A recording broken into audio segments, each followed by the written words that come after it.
अस्सलाम वालेकुम। आज हम मौजूद हैं एनसीए में, जहाँ पे डिग्री प्रोग्राम जारी है। आइए देखते हैं यहाँ पे बच्चों ने कौन कौन से कैसे कैसे प्रोजेक्ट्स बनाए हैं।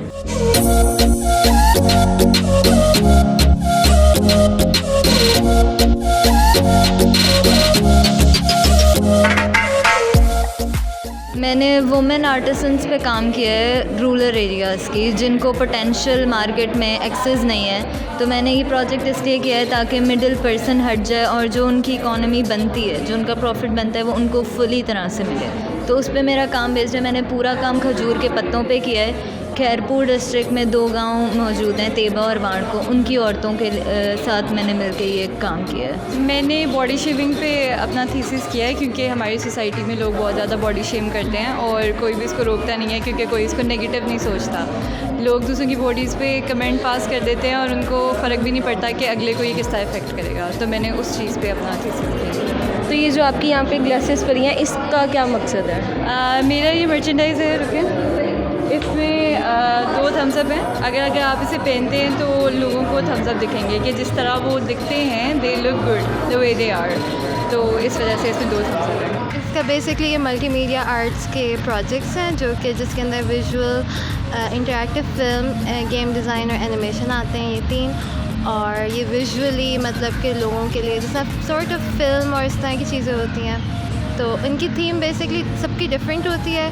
सोशल इश्यूज़ पे आती हैं, पर्सनल इश्यूज़ पे आते हैं, मेंटल हेल्थ, और डिफरेंट किस्म के सबके अपनी मर्ज़ी की थीम्स होती हैं। बेसिकली मेरा थीम फ़िरोज़ा जेमस्टोन पे है, जो कि टर्क्वाइज़ रॉक होता है।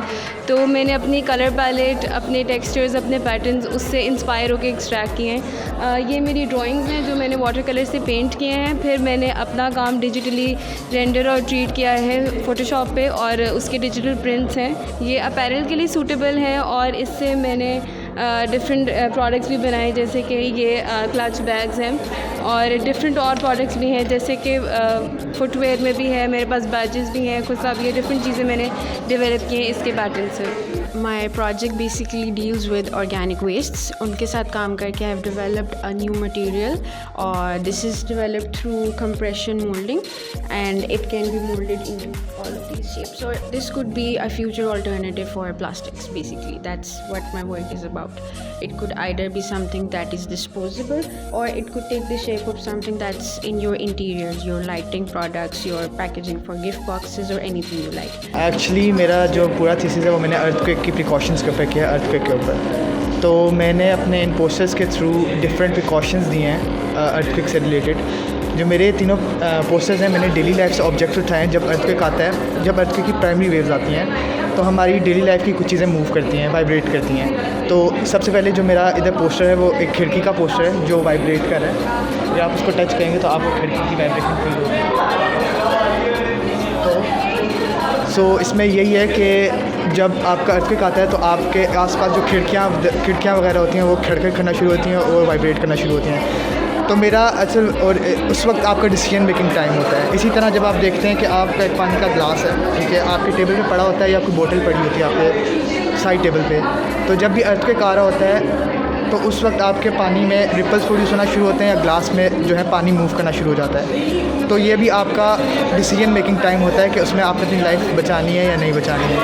Same goes with this poster. इसमें भी मैंने लाइट कंपोनेंट यूज़ किया हुआ है, जिस तरह लाइट और पंखे हमारे पेंडुलम की तरह मूव करना शुरू कर देते हैं जब अर्थक्वेक आता है। तो ये मैंने 3 डेली लाइफ के ऑब्जेक्ट्स उठाए हैं, ताकि मेरी जो टारगेट ऑडियंस है वो उससे बहुत अच्छे तरीके से रिलेट कर सके कि क्या करना चाहिए। अब मेरे ये 3 पोस्टर्स हैं, ठीक है। अब इनके थ्रू मैं मैसेज पहुंचा रहा हूँ कि जब आपको ऐसे सर्कमस्टांसेस आप देखते हैं, तो what you have to do is drop cover and hold on and take precautions. जो आपकी प्रिकॉशंस होती हैं, तो मेरा सारा प्रिकॉशनरी मेजरमेंट्स के ऊपर है थीसिस। जो अर्थक्वेक जब आता है उस पर क्या करना चाहिए। इम्पल्स से मेरा थीसिस का टॉपिक, इम्पल्स मेरे थीसिस का टॉपिक है। और इम्पल्सिव डिसीजन, जब भी कोई लाइफ थ्रेटनिंग सिचुएशन आती है तो आप इम्पल्सिव डिसीजन लेते हैं जो बिल्कुल अनप्लान्ड होते हैं। तो one good decision can save your life. अगर आप इन चीज़ों को थोड़ा जब ये चीज़ें आपके लाइफ में हो रही हों और आप थोड़ा ध्यान रखें और एक प्रॉपर प्रिकॉशनरी डिसीजन ले लें, एक प्रिकॉशनरी मेजरमेंट ले लें, तो आपकी लाइफ बच सकती है।